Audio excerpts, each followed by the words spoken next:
শহীদি কাফেলার সুযোগ্য রাহবার ডাক্তার শফিকুর রহমান একজন জেন্দা ওলি যদি দেখতে চান, এই জমিনে যদি একজন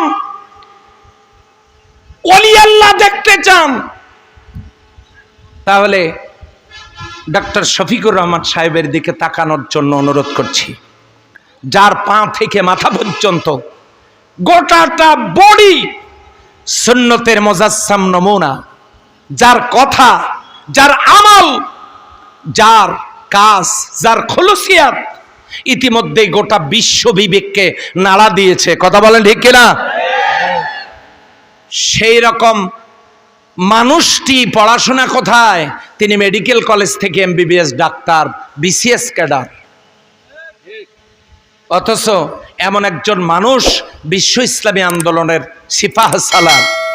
তাহলে আপনারা মনে করবেন যে যোগ্য লোক নেই, এ ধারণা ভুল।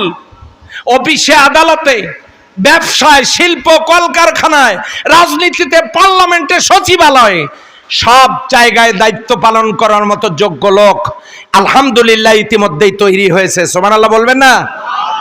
আল্লাহ বলছেন ইউরিদুনা লিইউতফিউ নূরাল্লাহ, তারা চায় তাদের মুখের ফুৎকারে আল্লাহর নূরকে, কোরআনের আলোকে নিভিয়ে দিতে।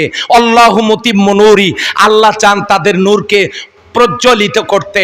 আপনারা বলেন, আল্লাহ সেই নূরকে প্রজ্বলিত করছেন না করেন নাই? হ্যাঁ, করছেন না করেন নাই? এখন বুকটা উঁচু করে ভয় করবেন কাকে?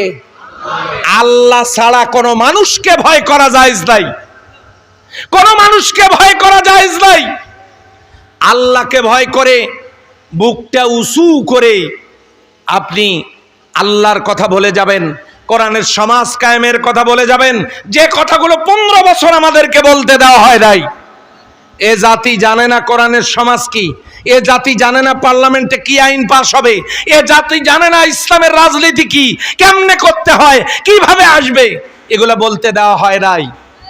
সম্মানিত ভাইয়েরা, আমার মা বোনেরা, সেই জন্য আমি আপনাদেরকে বলতে চাই, তারা চেষ্টা করেছিল আল্লাহর নূরকে নির্বাপিত করতে, কিন্তু পারে নাই, পারবে না। আল্লাহু মুতিম্মু নূরি ওয়ালাউ কারিহাল কাফিরুন, আল্লাহ তাআলা তার নূরকে প্রজ্বলিত করবেনই, এতে কাফেরদের মনে যত জ্বালা যন্ত্রণাই হোক না কেন। আমরা যে এখন স্পষ্ট কথা বলতে পারছি, সবাই কি খুশি হচ্ছেন? হ্যাঁ না, কেউ কেউ ভিতরে ভিতরে বেজার। খেয়াল করে দেখেন, কেউ কেউ মোটরসাইকেল স্টার্ট দেওয়ার চেষ্টা করতেছে, কেউ কেউ ওঠারও চেষ্টা করতেছে, মনে করতেছে এগুলো কোন কথা, এগুলো কোরআনের কথা, সূরা সফের 8 নম্বর আয়াতের কথা।